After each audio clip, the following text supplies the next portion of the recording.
여러분이 지금 가시는 길이 천국 길임을 믿으십니까? 네. 확실하십니까? 네. 그럼 여러분 아무 문제가 되지는 않습니다. 우리가 이 세상에서 자유로울 수 있는 것은 우리가 일반적으로 생각하는 어떤 환경이나 조건을 변화시켜서 우리가 이 땅에서 자유로울 수 있는 것이 아님을 아셔야 됩니다. 주님이 친히 말씀하시죠. 진리만이 여러분을 자유케 할 수가 있어요. 이걸 확실히 자신에게 상기를 시켜야 돼요. 자꾸 보이는 현실 속에서 어떤 것들을 변화시켜서 거기서 편안과 평화, 기쁨, 어떤 자유를 누리려고 하지 마세요.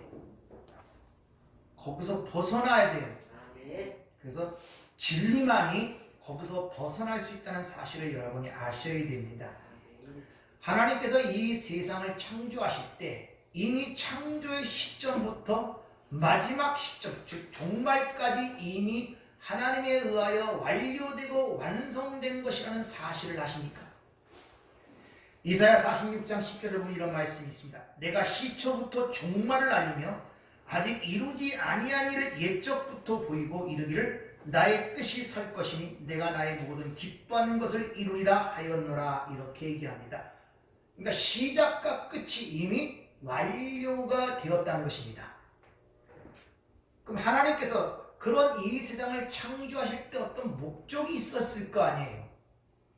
그래서 하나님의 그 이 세상을 통하여 그려내고자 하는 하나님의 메시지가 무엇인가를 알아야 하나님이 만드신 그 세상에서 살아가는 우리들이 어떻게 사는 것이 올바른 삶이고 진정한 행복과 기쁨을 가져올 수 있는가를 알 수 있잖아요. 하나님이 만드신 세상에 우리가 살고 있잖아요. 그럼 하나님이 이 세상을 통치하고 운행해 가시는데 그걸 알아야 거기에 맞춰서 우리가 올바른 발걸음을 옮길 때 참으로 기쁨과 평안을 누릴 수가 있지 않습니까? 그럼 뭐가 우선순위겠어요? 하나님이 이 세상을 통하여 우리에게 하고자 하는 그 의미, 그 뜻, 그려내고자 하는 것이 무언가를 먼저 아는 것이 중요하단 말입니다. 내가 어떻게 하면 이 세상을 헤쳐나가고 이기고 이 세상을 어떻게 살아갈 것이 여러분의 먼저 결단과 결심이 중요한 것이 아니라 하나님이 이 세상을 통해 그려내고자 하는 것이 무엇인가를 먼저 알아야 된단 말입니다. 그래야 거기에 보조를 맞춰 나갈 수가 있잖아요. 하나님께서는 창세전부터 계획을 갖고 계시는데 일단 하나님의 은혜를 떠나 자신이 하나님처럼 살고자 하는 그 인간들의 실체를 폭로시키고 그것을 죄와 악으로 규정하신 다음에 그것을 하나님의 은혜로 그것을 소멸하여 창세전부터 선택한 자신의 백성들을 온전한 순종의 자리로 내려가 하나님과 연합이 되어 자신의 영원한 자녀 하나님의 아들로 만들어내고자 하는 것이 하나님의 창세전 계획이었단 말입니다. 이걸 좀 다른 말로 표현하면 이렇게 선악과가 필요하지 않는 새하늘과 새 땅을 완성시키기 위하여 그걸 설명하기 위하여 아담과 하와의 타락을 허용하신 거예요. 우연적 발생의 범죄가 아니란 말입니다. 그걸 허용하신 다음에 그런 역사의 종말이 어떠하며 거기서 반드시 예수 그리스도와 십자가의 필연성을 설명하기 위한 세트장으로 또 다른 말로 얘기하면 당신의 백성들을 훈련시키는 훈련장으로 우리가 사는 이 세상을 창조하신 거란 말입니다. 우리가 사는 세상을 통해서 그걸 그려내시는 거예요. 너희들의 실체가 무엇이고 새하늘과 새 땅이 완성되기 위해서는 선악과라는 문제가 필요가 없도록 만들기 위해서 양육을 시키기 위한 훈련장으로 이 세상을 만드신 거란 말입니다. 그러니까 여러분 지금 이 땅에서 훈련을 받고 가는 거예요. 그럼 어떤 훈련을 받는지를 알아야 훈련을 잘 받아낼 수가 있잖아요. 그냥 살아가는 것이 아니라 지난주에 하나됨에 대해서 여러분들에게 말씀을 드렸죠. 하나됨이라는 건 간단해요. 창세기 2장 7절의 이야기란 말입니다. 죽은 자, 즉 우리에게 하나님이 티끌 같은 자, 죽은 자에게 하나님이 그에게 들어와 연합이 되어 다른 말로 혼인하여 하나님의 백성으로 탄생되는 것을 가르치는 것이란 말입니다. 이게 하나됨. 그러니까 하나님이 나에게 하나님가 되기 위해서는 내가 비워져야 돼요. 그래 하나님이 내 안에 들어올 수가 있잖아요. 거기에 내가 뒷그림 존재를 깨닫지 못하면 하나님이 들어오지를 못해요. 왜? 내 자라는 게 형성되어 있기 때문에. 우리 결혼 생활을 생각해 보세요. 여자가 남자를 받아들일 때 자신을 내놔야 돼. 자신을 열어야 남자가 들어온단 말입니다. 그래야 생명이 잉태되잖아요. 하나님과 연합이 되는 그 나를 열어 비운다는 거예요. 그분을 받아들인다는 거란 말입니다. 그럴 때 생명이 잉태되는 것 같이 내가 비워지는 그 상태를 하나됨, 또 다른 말로 연합이라 그러는 것입니다. 또 다른 말로 혼인이라 그러는 거예요. 창세기 2장 22절에 보면 여호와 하나님이 여자를 만들어, 여자를 항상 누굴 상징한다 그랬죠? 교회, 하나님의 백성, 성도, 그를 이끌어 아담에게로 이끌어 가시는 모습이 기록되어 있죠. 아담은 누굴 상징합니까? 예수 그리스도. 로마서 5장 20절에 보면 아담은 오실자의 표상이니까. 그러니까 하나님께서 자신의 신부를 만들어 그 아들에게로 끌어가는 것이 이 역사의 문제란 말입니다. 그래서 창세기 2장에 혼인으로 시작되어 요한계시록 21장에 혼인잔치로 완성이 되는 거예요. 그래서 지금 우리의 신앙이라는 것은 하나님께서 자신의 신부를 끌어서 그 아들, 영생, 생명을 주기 위하여 아들로 끌어가는 과정 속에 있는 게 우리 신앙생활이고, 그래서 주님이 요한복음 6장에 뭐라고 말씀하십니까? 아버지께서 내게 이끌지 않고 내게 올 자가 없다고 말씀하시는 이유가 거기 있단 말입니다. 어떻게 아버지가 아들에게로 이끌어갑니까? 지금 아버지께 듣고 배운 자마다. 그러니까 하나님이 우리를 어떻게 예수께로 이끌어가느냐? 말씀을 통하여. 그래서 이 말씀이 나에 대하여 증거하는 것이라고 주님이 이렇게 말씀하시잖아요. 따라서 이 역사는 아담과 하와의 우발적 범죄에 의하여 시작된 것이 아니라 이미 하나님의 작정과 예정 속에 있었던 일이 이루어지고 있다는 걸 우리에게 가르쳐주고 있단 말입니다.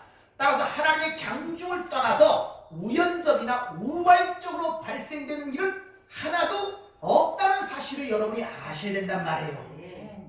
자꾸 그런 시각으로 바뀌어봐야 여러분의 세계관과 가치관이 변화를 받게 된단 말입니다. 그래서 당신의 하나님께서 이 세상을 통하여 창세전 선택한 백성들에게 그 구속의 과정을 이 세상을 통하여 설명해 가시고 있는 것이 역사이고 여러분의 개인적 인생이란 말입니다. 그냥 이 땅에 왔으니까 살아가는 것이 아니라 여러분이 어머니의 뱃속에부터 잉태 태어나서 죽을 때까지 그 인생 전체가 하나님의 구속의 역사를 설명하는 삶을 살아가고 있단 말입니다. 그러면 내 삶을 통하여 그 하나님의 구원의 은혜와 사랑과 위대한 계획과 그분의 능력과 주권과 절대감을 내 삶의 체험을 통해서 지금 그걸 하나하나 알아가야지 신앙생활이 되는 거예요. 단순히 내 뜻대로 살아가는데 내가 워낙 힘이 없으니까 어떤 절대적이고 초월적인 존재가 나의 어떤 이 삶을 편하게 해주고 행복하게 만들어주고 문제 해결해주고 하는 그런 걸로 믿는 건 전부 다 우상숭배라 그러는 것입니다.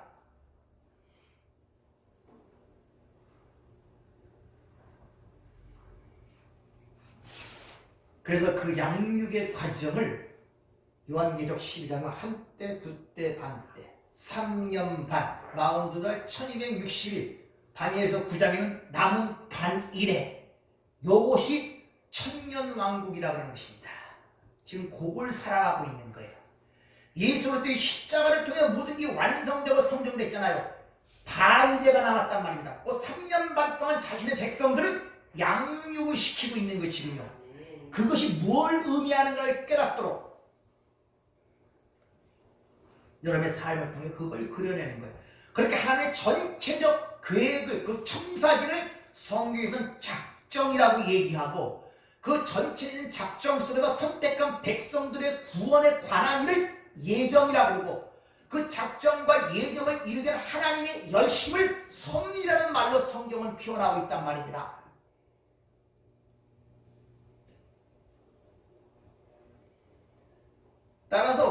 우월적으로 여러분 삶 속에 일어나는 일은 없습니다. 우연적으로 일어나는 일은 없습니다. 전부 다 그분의 절대적 주권과 그분의 능력과 뜻에 의하여 이루어진다는 사실을 여러분이 아셔야 됩니다.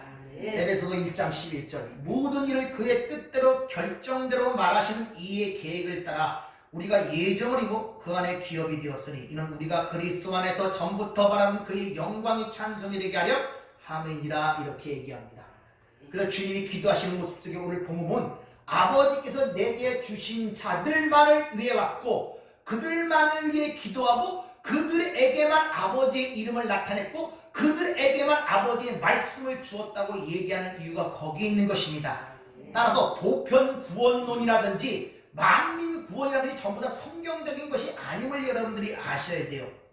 앞에서 이미 요한복음 6장에 보면 이런 말씀을 하죠. 아버지께서 내게 주시는 자는 다 내게로 올 것이요 내게 오는 자는 내가 결코 내어 쫓지 아니하리라. 내가 하늘로부터 내려온 것은 내 뜻을 행하려 함이 아니요 나를 보내신 이의 뜻을 행하려 함이니 나를 보내신 이의 뜻은 내게 주신 자 중에 내가 하나도 잃어버리지 아니하고 마지막 날에 다시 살리는 이것이니라. 그래서 창세기 2장 2절 22절에 보면 여자를 만들어 아버지께서 하나님께서 그 아들에게로 이끌어 가시는 모습으로 들려지는 거예요. 그래서 주님이 아버지께서 내게 이끌지 않고는 내게 올 자가 없다. 어떻게? 듣고 배운 자마다. 그래서 하나님의 말씀은 구원에 이르는 지혜가 있다고 그러죠.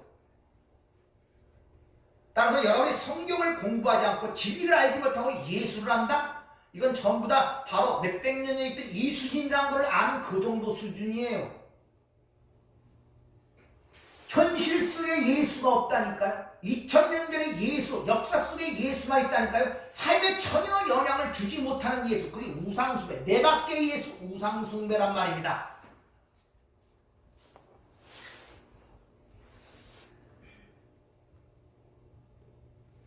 이렇게 주님께서 내게 오는 자, 아버지께 주신 자니까 그 말을 듣고 바리새인들이 수군수군 되니까 뒤에서 확실하게 못을 박습니다. 요한복음 6장 44절 나를 보내신 아버지께서 나에게 이끌지 않고는 내게 아무도 올 수 없다. 단호하게 얘기를 하는 것입니다.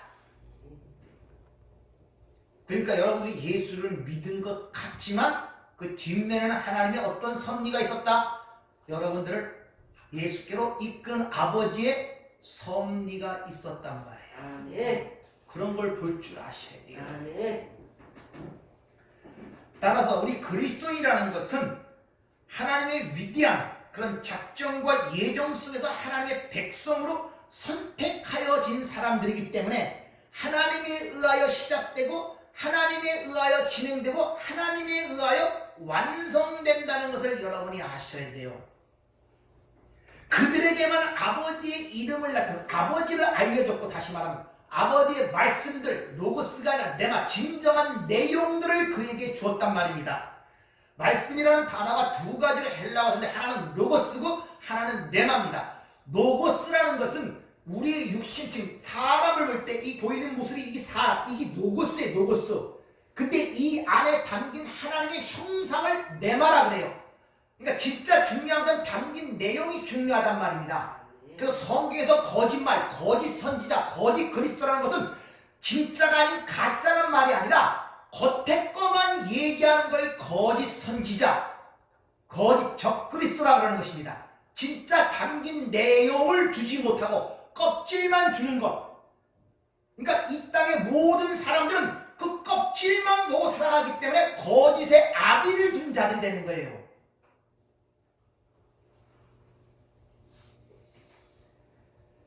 그들에게만 그 내용이 뭔가를 알려준 거예요. 아버지께서 내게 주신 자들만 이 역사의 의미와 인생의 의미와 이 모든 문제, 이 세상이 지금 얘기하고자 하는 하나님의 진정한 의도와 뜻이 뭔가를 예수께서 알려주셨단 말입니다.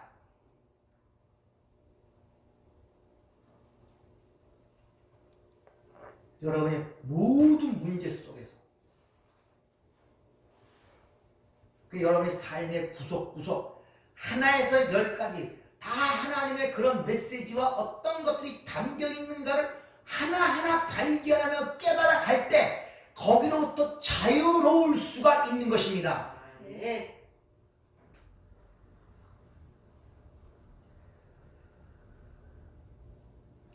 또한 그렇게 알려줌으로 말미암아 예수님이 아버지께로부터 나온 자구나, 그분이 하나님이셨구나를 알게 되고, 그걸 통하여 저분이 하나님께서 메시아 그리스도 구세주로 보내신 줄을 믿었게 되는 거예요.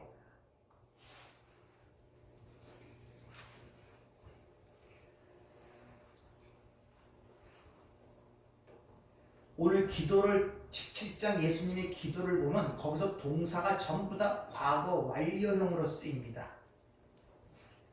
미래 그렇게 해주세요. 앞으로 내가 십자가에 죽고 부활함으로 말미암아 그들을 그렇게 만들어 주세요 이렇게 부탁하는 기도가 아니라 이미 완성이 되었음을 얘기하는 과거 완료 시제로 얘기했음을 여러분이 저기서 유념해 보셔야 된단 말입니다. 이미 그렇게 된 자들이다 이렇게 지금 기도하고 있는 거예요. 그래서 6절에 보면 백성들이 이미 하나님의 말씀을 지켰나이다 그러죠. 이 지켰나이다라는 이 단어가 테텔로칸이라는 단어가 쓰이는데 이것이 텔레오라는 과거 완료형입니다. 그렇게 지키도록 만들어주세요 하고 아버지께 기도하는 것이 아니라 이들은 이미 지킨 자가 되었다는 것입니다. 7절도 마찬가지예요. 예수님의 모든 행사를 하나님의 행사로 알았다고 하는데 이 알았다는 단어도 마찬가지입니다. 에그노칸 이 단어도 기노스커의 과거 완료 능동태입니다. 그리고 8절에 주었고 디더미 받았다 람바노 믿었다 전부 다 과거 완료형으로 쓰입니다. 즉 이미 완료된 상태를 선언하고 있는 거예요. 주님은 그렇게 말씀하시는데 잘 보세요. 성경을 잘 봐요. 그렇게 말씀하시는데 실제 그 제자들의 모습은 성경에서 그렇게 그려지지 않아요. 어떻게 조금 있으면 다 도망가잖아요. 예수님 십자가.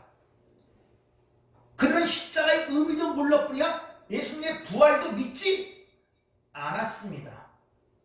심지어 부활하신 주님을 보고도 자기 집으로 고기 잡으러 가버리죠. 근데 그들이 믿었고 지켰고 알았다고 얘기하고 있단 말입니다.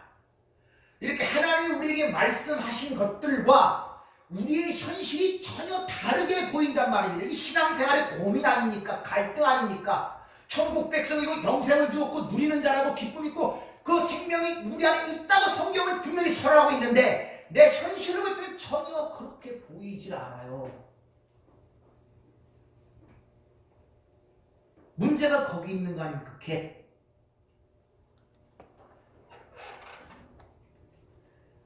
예수님은 이미 지킨 자가 되었고 완성된 자로서 지금 기도를 하고 있단 말입니다. 그럼 이것이 어떻게 그렇게 되는가? 아무리 생각해도 그렇게 내 현실을 보거나 내 믿음 정도를 보거나 내가 생활하는 거 보거나 내가 하거나 솔직히 여러분들 하나님의 말씀을 여러분이 알고 있지만 그 어느 정도 여러분의 삶 속에서 그걸 붙들고 지금 살아가고 있습니까? 갭이 생긴단 말이에요. 갭이. 기도도 하고 하나님 믿는다고 하는데 신앙생활을 하고 하는데 생활은 전혀 그런 구석들이 보이질 않네. 근데 믿습니다 그래요.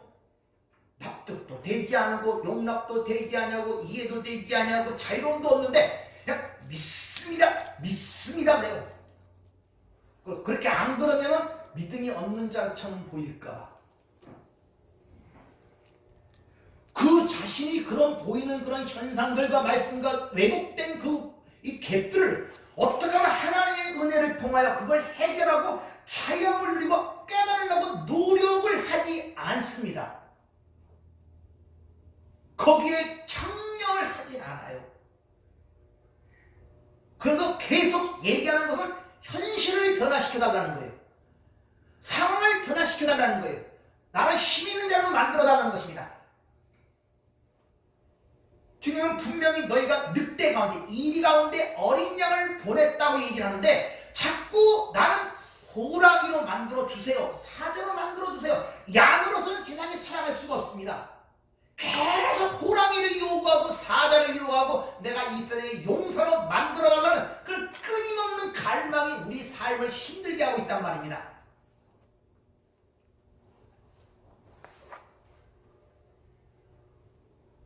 그러니까 거기서 못 벗어나는 거예요. 이 문제 해결 같으면 또 그 문제 나고 1년 지나면 똑같이 이상한 문제가 또 나고 또 나고 맨날 부딪히면서 거기서 자유롭지를 못해요. 그러면서 끊임없는 그 축적된 그 의심과 갈등이 내면 속으로 자꾸 들어가는 거예요. 그리고 마음이 굳어지기 시작합니다. 그럼 신앙생활이 자유롭지는 못하죠. 뭐 기도가 나옵니까? 말씀에 대한 사모함이 자꾸 늘어납니까? 마음이 부드러집니까? 더 뚱뚱하게 뭉치는 거예요. 그래서 누가 말 한마디만 하면 상처를 팍팍 입고 힘들어하고 고통스러워하고, 왜? 자기 마음이 그렇게 굳어지는 줄 스스로 자꾸 속이고 있다니까요.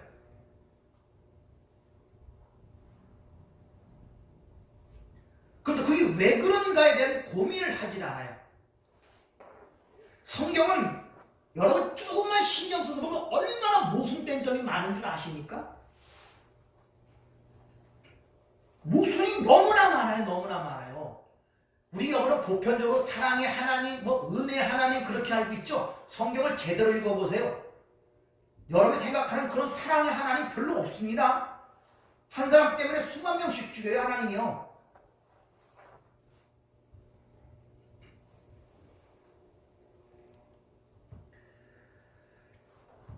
이런 문제들이 바로 우리 삶 속에 드러나는 거예요. 그래서 오늘 믿사옵나이다, 믿었다고 얘기한 것이, 나는 그렇게 안 믿, 제자들의 그 현실은 전혀 안 믿은 상태에서 앞으로 그렇게 믿어지게 될 것이라고 기도하시는 것이 아니라 믿었다고 이미 얘기를 하고 있으니 도대체 이게 뭘 의미하는가를 알아야 되잖아요. 그래야 여러분 삶 속에 내 자신이 보이고 그런 실체들이 보일 때, 그럴 때 실망하고 절망하고 낙담하지 않고 여러분이 쓰러지지 아니할 수가 있단 말입니다. 모순을 느끼지 않고 자신의 어떤 갈등 속에서 헤매이지 아니할 수가 있단 말입니다. 자, 예수님은 하나님을 아셨습니다.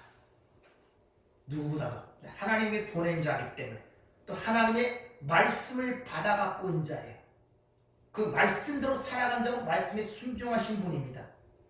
그리고 아버지와 나가 하나라는 말씀처럼 하나로 되셔서 살았어요. 믿습니까?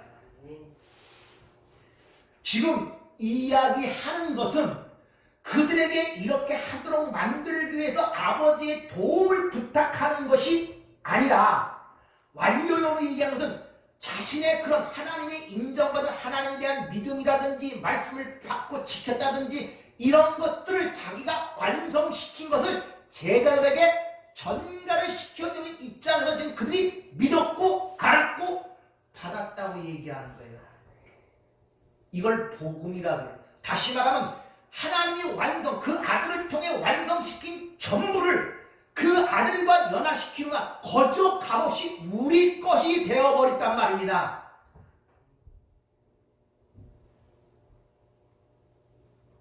여러분이 복음이라는 이 은혜라는 말을 들을 때 참 동화적인 조금 그거한 것, 이 구원의 의미를 알수록, 내 실체를 알수록 그 말의 의미가 얼마나 크게 다가오는지를 몰라요. 여러분들, 거저 주었다는 그 말, 그분이 믿음, 그분이 아버지 하신 지식, 그분의 의, 그것이 우리에게 거저 같다니까요. 거저.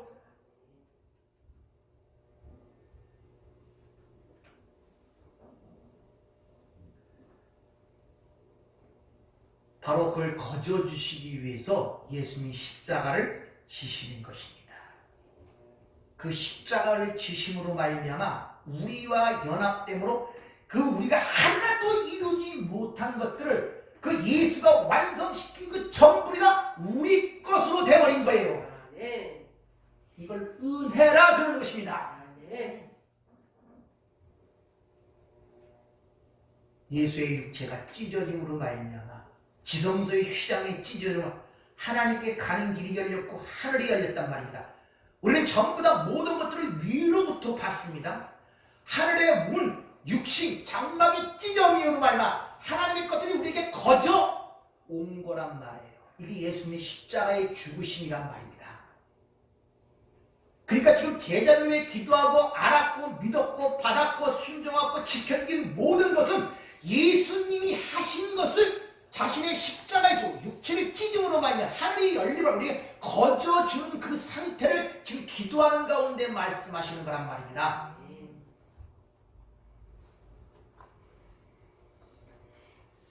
이렇게 성도의 구원이라는 것은 하나님의 은혜에 의하여 시작이 되고 하나님의 은혜에 의하여 진행이 되며 하나님의 은혜로 완성되기 때문에 사도 바울은 이 구원의 여정을 은혜의 왕노릇이라고 합니다. 은혜의 왕노릇. 그래서 로마서 5장 22절 죄가 사망 안에서 왕노릇한 것 같이 은혜 또한 의로 말미암아 왕노릇하여 우리 주 예수 그리스도로 말미암아 영생에 이르게 하려 함이니라. 이렇게 하나님의 은혜의 왕노릇하여 구원을 통하여 성화를 통과하여 영화에 이르기까지 전 과정을 믿음이라 그래요. 믿음. 그래서 우리가 믿음으로 행하고 보이는 것으로 행하지 아니한다고 고린도후서 5장 7절은 그렇게 얘기를 하죠. 믿음으로 행하고 파라파테오 믿음으로 살고 보이는 것으로 행하지 않는다. 이 보인다는 말은 에이도 눈에 보이는 것을 통하여 행한다는 말이 전치사 디아입니다. 즉 보이는 것을 근거로 하여 보이는 것을 위하여 보이는 것을 통하여 살아가지 않고 믿음을 통하여 살아간단 말입니다. 믿음이 뭐라고 히브리서 11장 1절에 얘기합니까? 보지 못하는 것들, 바라는 것들, 영원한 하나님의 나라 것들 그거에 의하여 살아가는데 그 믿음이라는 것은 우리 안에서 발생되고 나올 수 있는 것이 아니라 하나님의 전적인 은혜에 의하여 예수 그리스도의 믿음으로 주어진 것입니다. 그래서 히브리서 12장 2절을 보면은 믿음의 주요 온전케 하는 누구를 바라보라? 예수를 바라보라. 여기서 믿음의 주라는 단어가 헬라어가 아르케곤이라는 단어가 쓰이는데 지배자, 통치자, 창시자. 그러니까 예수는 믿음의 창시자이며 지배자이시며 통치자라는 것입니다. 거기다가 여기 온전케 하시는 이라는 이 단어도 텔로이테스, 완성자란 말입니다. 그러니까 믿음이라는 것은 예수님에 의하여 창시가 되고 예수님에 의하여 지배가 되고 예수님에 의하여 통치가 되고 예수에 의하여 완성된다는 의미가 있단 말입니다. 그게 우리에게 주어진 거예요. 다시 말해 예수를 통해서 완성된 것이 우리에게 거저 주어졌단 말이에요. 믿습니까? 그 믿음이 우리에게 주어졌단 말이에요. 그래서 갈라디아 2장 20절을 보면 이렇게죠. 내가 그리스도와 함께 십자가에 못 박혔나니 그런즉 이제 사는 것이 내가 아니요 내 안에 오직 그리스도가 사신 것이라. 이제 내가 육체 가운데 사는 것은 나를 사랑하사 나를 위하여 자기 자신을 버리신 하나님의 아들을 믿는 믿음 안에서 사는 것이라. 하나님의 아들을 믿는 믿음 안에서 사는 것이라. 마치 내가 그 예수를 하나님의 아들로 믿는 그 믿음 때문에 사는 것이라. 이렇게 우리 말로는 그렇게 뉘앙스가 보이는데 이게 원어로 보면 그렇지가 않아요. 이게 엔피스테이, 조이, 그 믿음을 안에서 믿음 안에서 산다. 그 믿음이 어떤 믿음이냐? 테투, 휘오스투, 네우. 하나님의 아들의 믿음 때문에 우리가 그 안에서 산다 이런 말이에요. 이걸 NIV 성경, 영어 성경으로 보면 더 쉽게 나옵니다. I live by faith in the Son of God. 나는 믿음에 의해 산다. 근데 그 믿음이 누구 거냐? 하나님의 아들 안에 있는 믿음. 그러니까 내가 하나님의 아들을 믿는 믿음에서 사는 것이 아니라 그 하나님의 아들의 믿음 안에서 내가 사는 거예요. 그래서 포도나무와 가지 부위에서 포도나무가 가지에 붙어 있지 않으면, 아니 가지가 포도나무에 붙어 있지 않으면 열매를 맺을 수 없다고 하잖아요. 여러분들 지금 하시는 일이 뭐 해야 되겠습니까? 포도나무에 붙어 있어야 돼요. 포도나무에 붙어 있어야 된다니까요. 포도나무에 붙어 있지 않으면 밖에 버려 말라지나요? 어떻게 붙어 있겠습니까? 나귀로 붙이겠습니까? 어떻게 예수에게 붙어 있겠어요, 여러분? 어떻게 그 포도나무에 붙어 있겠냐 말입니다. 어떻게 붙어 있겠어요?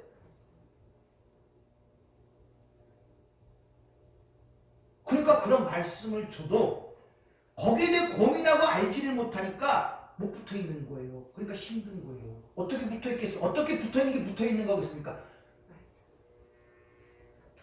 이 성경이 누구에 대해 증거하는 것이라? 그러면 성경을 부지런히 읽고 연구를 해야죠. 왜? 예수에게 붙어 있으려면.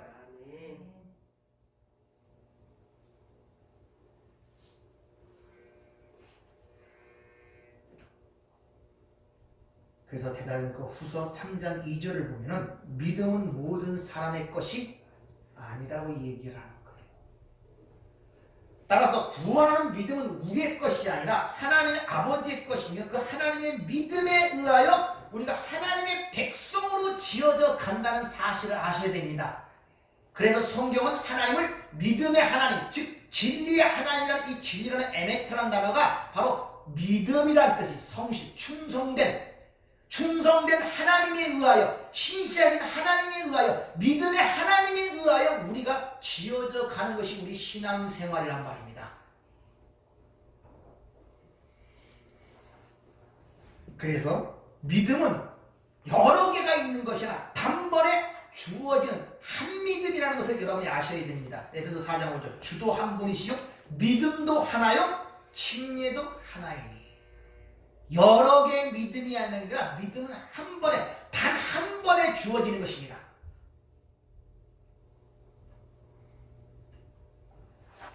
우리는 믿음으로만 구원받는다고 고백하면서 그 믿음의 본질에 대해서 너무 잘 모르거나 오해를 하고 있다는 것입니다. 그래서 오늘 믿음에 대한 정의를 좀 명확하게 여러분 갖고 계시길 바랍니다. 누가복음 17장 5절 6절을 보면 사도들이 주께 여짜오되 우리가 믿음을 더하소서 하니 주께서 이르시되 겨자씨 하나일 만한 믿음이 있더라면 이 뽕나무더러 뿌리가 뽑혀 바다에 심기라 하였을 것이요 그것이 너희에게 순종하였으리라. 마태복음 10장 19절에도 그때 제자들이 조용히 예수께 나와 이르되 우리가 어찌하여 쫓아내지 못하였나이까 이르시되 너희 믿음이 작은 까닭이니라. 진실로 너희에게 이르노니 만일 너에게 믿음이 겨자씨 하나만큼 있어도 이 산을 명하여 여기서 저기로 옮기라지라면 옮겨질 것이요 너희가 못할 것이 없으리로다. 여기서 믿음에 대한 얘기가 나오는데 공통적 단어가 겨자씨 같은 믿음이라는 단어가 여기서 등장합니다. 자, 그런 겨자씨만한, 그러니까 히브리적 관점에서 겨자씨만한 이거보다 작은 것이 없다는 대조적인 의미에서 겨자씨를 상징합니다. 근데 그 겨자씨만한 믿음이 있다면 뽕나무도 뽑히게 되고 산도 움직인다는 거예요.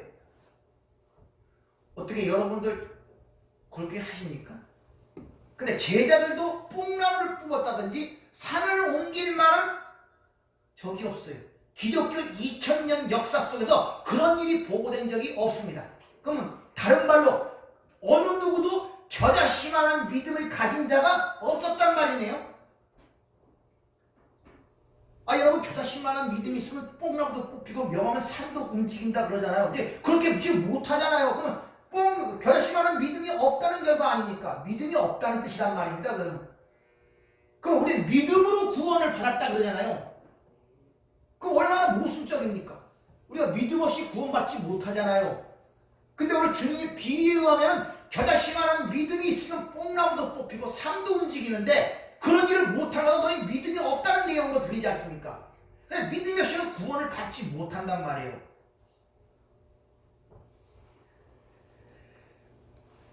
그럼 역사 속에 살다간 모든 믿음의 사람들은 전부 다 믿음의 사람이 아니겠네요? 왜? 그런 일이 하나만 한 적이 없으니까. 뭘 얘기하고 있겠습니까? 뭘 말씀하자고 이런 이율배반적인 역설적인 이런 이야기들이 성경에 쓰여 있겠냐는 것이죠. 뭐 때문에? 어떨 때는 질투하는 하나님이라고 그러고 어떨 때는 사랑의 하나님이라고 그러고 그럼 고민 안 해봤습니까? 100% 사랑하시는 사랑의 하나님 어떻게 질투가 있을 수가 있어요? 고민 안 됩니까? 그런 거 보면? 아니 사랑의 하나님이 어떻게 어떻게 질투가 있을 수가 있습니까? 진노가 있을 수가 있습니까? 저주가 있을 수가 있습니까? 성경은 그렇게 기록을 하고 있단 말이에요.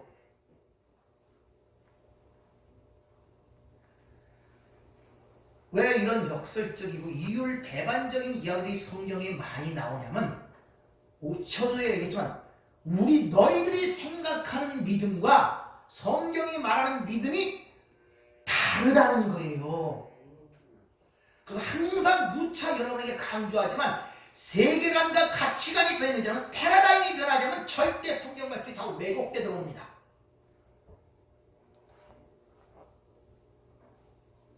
너희들이 생각하는 것 다르단 말이에요. 그러니까 우리의 이성과 지성과 이 땅에서 배운 모든 어떤 그런 것으로도 하나님 말씀이 그렇게 들릴 수밖에 없단 말이에요. 그러니까 그런 것이 아니라는 의미에서 이런 이율배반적인 이야기들이 성경에 많이 기록되고 있단 말입니다. 주님께서 믿음의 본질을 언급하면서 이 겨자씨를 언급한 사건이 있는데, 그것이 바로 마태복음 11장 14절 있는 이야기인데 한번 잘 들어보세요. 어떤 이야기고 결부가 되어 있는가? 그들이 무리에게 이르매 한 사람이 예수께 와서 꿇어 엎드려 이르되, 주여, 내 아들을 불쌍히 여기소서. 그가 간질로 심히 고생하여 자주 불에도 넘어지며 물에도 넘어지는지라.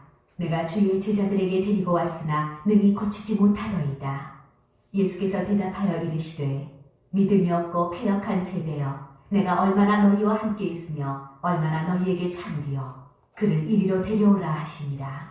이에 예수께서 꾸짖으시니 귀신이 나가고 아이가 그때부터 나으니라.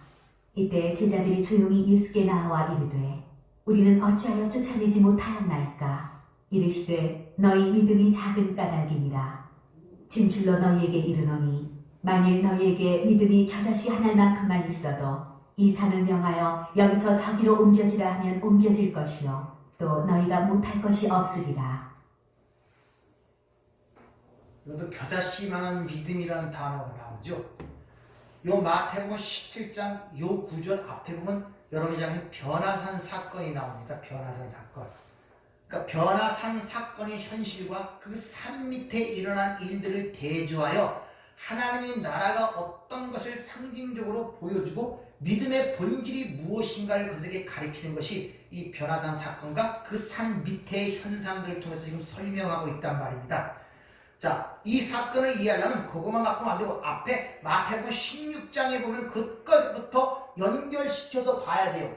16장에 보면 이대한 베드로의 고백이나 주는 그리스도시요 살아계신 하나님의 아들이십니다 라고 하고 칭찬을 받는 사건 나오자마자 주님이 십자가의 사건을 그에게 얘기를 합니다. 내가 죽고 3일 만에 부활하리라. 그러자 베드로가 대뜸 하는 말이, 주님, 그런 일이 일어날 수 없습니다 하고 항변을 하죠. 그러니까 주님이 뭐라고 얘기합니까? 네가 하나님의 일을 생각지 않냐고 사람의 일을 생각한다, 이렇게 얘기를 해요. 잘 기억하세요. 주는 그리스도시요 사랑하는 하나님의 아들이라는 정당한 신앙 기독교 고백을 한 그가 십자가의 사건과 부활의 사건을 얘기했더니 그런 일이 일어나면 안 된다는 것입니다. 근데 그렇게 고백한 그 베드로에게 뭐라고 했냐? 네가 사람의 일을 생각지 않고 하나님의 일을 생각지 않고 사람의 일을 생각한다면서 뭐라고 하면 사탄아 내 뒤로 물러가라 그러죠. 그러니까 하나님이 아닌 모든 사람의 일은 뒷면에 뭐가 있다? 사탄이 있단 말입니다. 그래서 뭐라고 얘기하냐? 자기 십자가를 짓고 자기를 부인하지 않고 나를 따를 수 없다는 사건을 그들에게 얘기해요. 그런 상황이 벌어지자 전부 다 두려워합니다. 십자가의 사건 얘기하지, 그런 얘기하지. 그냥 불안한 그들을 위해서 잠시 마지막 16장 마지막 절에 이렇게 얘기를 하죠. 진실로 진실로 너에게 이르노니 이 사람 중에 죽기 전에 인자가 그 왕권을 가지고 오는 것을 볼 자도 있느니라 하고선 변화사 사건이 등장해요. 그러니까 불안해하는 그들에게 잠시 예수의 십자가의 죽으심을 통하여 어떤 일이 일어날 것인가를 변화산 사건을 통해서 설명하는 것이 변화산 사건이에요. 그렇게 하나님께서 세 제자를 데리고 올라가니까 거기서 모세와 엘리야가 나타나고 그 영광을 받은 가운데 예수님의 별세, 엑스도스, 출애굽에 대해 다시 한번 예수님의 십자가의 죽음과 부활을 얘기하는 사건이 그 변화산 사건 아닙니까? 그런 사건이 벌어지는데 그 산 밑에서는 어떤 간질 뚫린 아이 때문에 제자들이 그를 고쳐내지 못하고 우왕좌왕하는 모습이 상반되어 드러나고 있단 말입니다. 요 내용을 어디하고 비교해 잘 이해할 수 있느냐? 바로 구약 최고 사건에서 시내산 사건을 잘 보세요.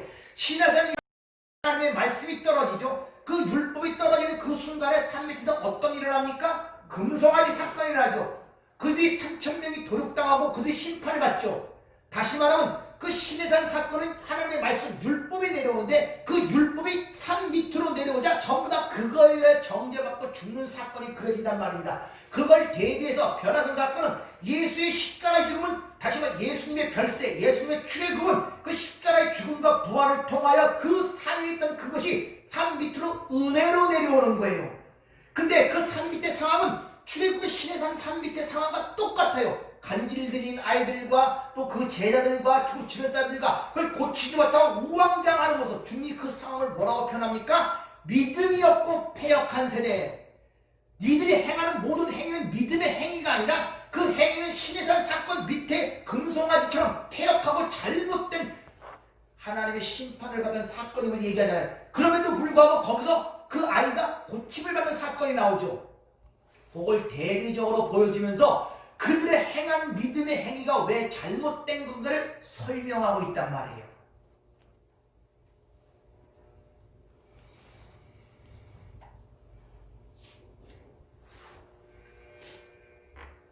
구약에서 시내산에서는 율법이 내려오자 심판이 일어났는데 이 변화산 사건은 그 하나님의 은혜가 내려오자 그 아이가 치유되는 사건을 통해서 우리에게 무엇을 얘기하고 있는가?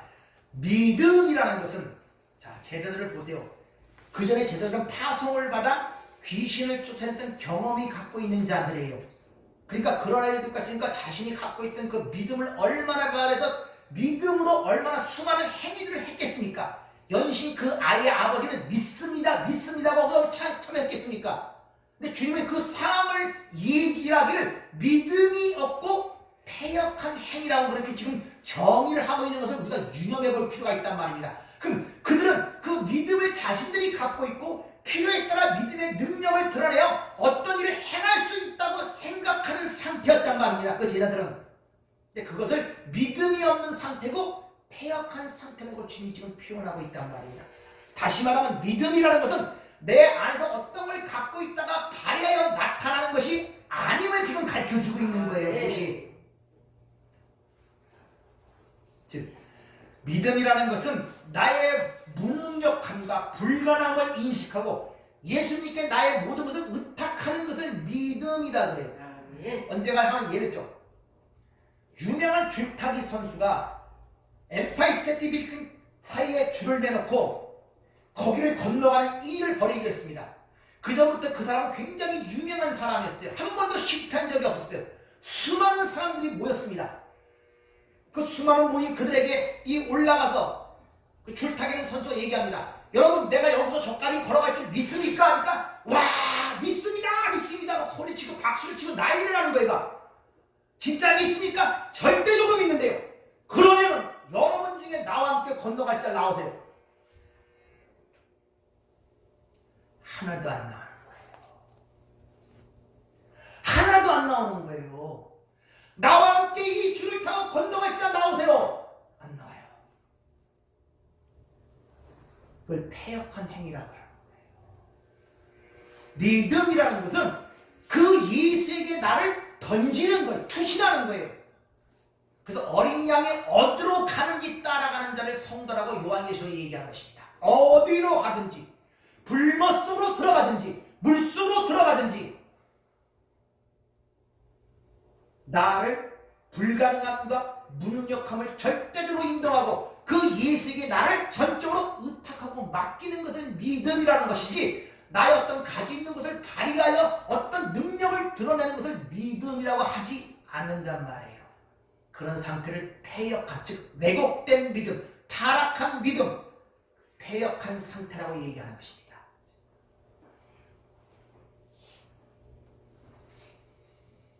후에 제자들이 묻죠. 왜 귀신을 쫓아내지 못했습니까?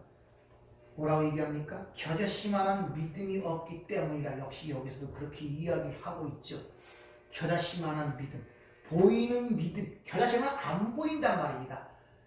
믿음이라는 하나님이 주신 것들은 우리에게 보이지 않습니다. 보이지 않는단 말이에요. 근데 마치 그것을 자신이 갖고 있는 것처럼 필요에 따라 그걸 사용하여 능력을 드러내어 남들에게 과시로 보이는 것을 믿음이라고 생각하는 그 제자들의 잘못된 것을 지금 집어내는 거예요. 그러면 앞에 얘기한 거는 여기까지 전해 우리는 전적 겨자씨만한 믿음이 없는 자예요. 그럼에도 불구하고 우리가 구원을 받았잖아요. 근데 구원은 믿음으로 말미암아 구원을 받습니다. 그럼 그 믿음은 우리의 것이 아니라 하나님의 것입니다. 아멘. 이와 같이 믿음이라는 것은 내가 비워지는 상태에서 그 하나님과 연합이 되어 하나님의 열심이 나타나는 것을, 하나님의 능력이 드러나는 것을 믿음이라고 얘기를 하는 것입니다. 나의 열심이 아니라. 겨자씨만한 믿음도 없다는 말은 믿음이 없다는 말과 동일한 것입니다. 그래서 11서 11장에 보면 믿음장이라고 해서 믿음은 이러한 것이라고 설명하는 게 11장이라면 거기서 믿음이 주어예요. 거기서 모든 믿음의 조상들은 하나님이 열심히 위하여 목적지에 도달한 자들이지 그들이 믿음을 발휘하여 목적지에 도달한 자들이 아님을 아셔야 됩니다. 믿음으로 사라가 잉태하는 능력을 얻었다 그러는데 사라가 믿었다는 증거가 어디 있습니까? 여러분 창세기 읽어봤잖아요. 주님이 마지막 찾아오셔갖고 내년 이맘때 아들이 있어야 할 때 사라가 뒤에서 뭐 했습니까? 비웃었습니다. 내 주인도 끊어졌고 나도 태가 끊어졌는데 무슨 그런 일이 있겠습니까? 근데 무슨 사라가 믿음이 있어요? 그럼 아브라함의 믿음을 본받자, 다윗의 믿음을 본받자, 요셉의 믿음을 본받자 전부 다 믿음을 오해하는 것이란 말입니다. 이런 것들 전부 다. 이런 것들을 드러내기 위하여 주님께서 이런 모순적인 이야기, 비유를 통해 우리에게 그걸 지적해 내시고 있단 말입니다. 하나님의 믿음에 의하여, 하나님의 열심에 의하여 끌려간 자들이지 그들의 믿음에 의하여 목적지에 도달한 자들이 아니란 말입니다. 따라서 겨자씨 같은 믿음이라는 것은 연약한 순과 같이 온 누구? 예수를 얘기하는 거예요. 그것이 안에 있다면 하나님에 의하여 산도 뽑히고 뽕나무도 움직인다는 것입니다. 아멘. 믿으십니까? 아멘. 믿음이라는 자체가 보지 못하고 바라는 것들에 대한 것들 아닙니까? 거기서 보지 못하는 것, 바라는 것 전부 다 이게 수동태. 의하여 주어진 우리가 스스로 찾아가는 것이 아니라 보고 바라는 것들은 우리가 스스로 찾아가는 그런 의미가 아니라 하나님에 의하여 주어진 것인데 그것이 어떻게 드러나냐? 하나님의 믿음에 의하여 드러난다. 그래서 갈대우라의 우상 숭배하던 아브라함이 하나님의 믿음에 의하여 그 바라고 보이는 그 가나안 땅에 입성하고 그 아들을 바치는 믿음의 경지까지 하나님이 끌어올리신 내용이 믿음의 조상이라는 아브라함의 일생을 통해 그려내는 것이란 말입니다. 따라서 믿음이 있나는 전부 갈수록 신앙생활이 자신을 부인하게 돼요. 자신을 부인하게 됩니다. 내가 뭘 많이 딴 것이 아니야. 그래서 이제 산 것은 내 안에 그리스도가 사시며 내가 이 육체를 갖고 이 땅에 사는 것은 바로 그 아들의 믿음 속에서 그 아들의 믿음 때문에 내가 사는 것이라고 갈라디아 1장 20절은 그렇게 고백을 하고 있는 것입니다. 아멘. 그래서 이 사도 바울은 이 논리를 알기 때문에 하나님 진리를 고린도후서 12장에 보면 내가 약할 때 누가 강하다? 주님이 강하다는 거예요. 그래서 나의 약함을 자랑한다는 거죠. 왜? 주님이 그때 강하기 때문에. 아멘. 따라서 믿음은 예수 그리스도에게 전적으로 의탁하고 나를 위해 그분으로 내 안을 채우는 것을 믿음이라 그러는 거예요. 그러니까 여러분들이 그분에게 의탁하는 것이 믿음이지 내 어떤 행위를 통한, 그러니까 믿음은 행위이기나 뭡니까? 의탁이란 말입니다. 아멘. 믿습니다 하고 소리 지르는 것이 아니라 같이 그 주위를 걸어가는 게 믿음, 의탁하고 맡기고, 이게 믿음이란 말입니다. 그래서 이미 16장에서도 말씀드렸던 것처럼 우리에게 그래서 하나님을 사랑하는 자가 되었고 계명을 지키는 자가 된 것입니다. 내가 그런 것이 아니라 주님이 그래서 내 안에 채워 내 말이 너의 내가 행한 걸로 돼버리는 것입니다. 이것을 복음이라 그래요. 그것을 복음. 그래서 에베소 2장 8절 잘 아시는 구절이죠. 그 은혜에 의하여 믿음으로 말미암아 구원을 받았으니 이것은 너에게 나는 것이 아니라 하나님의 선물이라. 이걸 가리키는 것이 이 역사와 저와 여러분의 인생이 그려내는 하나님의 메시지란 말이에요. 아멘. 그래서 창세된 계획 에베소 1장 3절부터 14절까지 말씀 계속 반복되는 것이 그 은혜의 영광을 찬송하게 하렵니다. 그렇게 계속 이 얘기를 하는 것입니다. 올 한 해도 여러분 삶 속에서 그 은혜를 발견하세요. 아멘. 섭리를 발견하세요. 아멘. 여러분 그럴 때 찬송이 나오게 되고 그럴 때 여러분이 그만큼 이 땅에로부터 자유로울 수가 있는 것입니다. 아멘. 오히려 이 문제에 대해서 조금 더 게라시의 믿음에 대해서 생각을 해보도록 하겠습니다. 기도하겠습니다. 은혜롭고 자비로우신 아버지 하나님, 참 돌이켜볼수록 왜 그렇게 아둔한지 모릅니다. 그 안에서 그게 뭔지 잠시 벗어난 그 자유로운데 그 안에 매여 그것이 마치 인생의 전체인 것처럼 거기에 묶여서 거기서 발부들 치며 요동을 치며 할 때가 너무나 많습니다. 하나님, 올 2021년을 허락하셨사오니 좀 더 자유로운 저희가 될 수 있도록 진리의 영을 허락해 주셔서 아멘. 우리 삶 속에 보여주는 하나님의 섭리와 그 은혜와 사랑을 발견하여 어떤 상황과 환경에 상관없이 하나님을 찬송할 수 있고 감사할 수 있는 성숙한 믿음의 생활이 될 수 있도록 저희들을 축복하여 주시옵소서. 아멘. 예수님 이름으로 기도하옵나이다. 아멘. 아멘.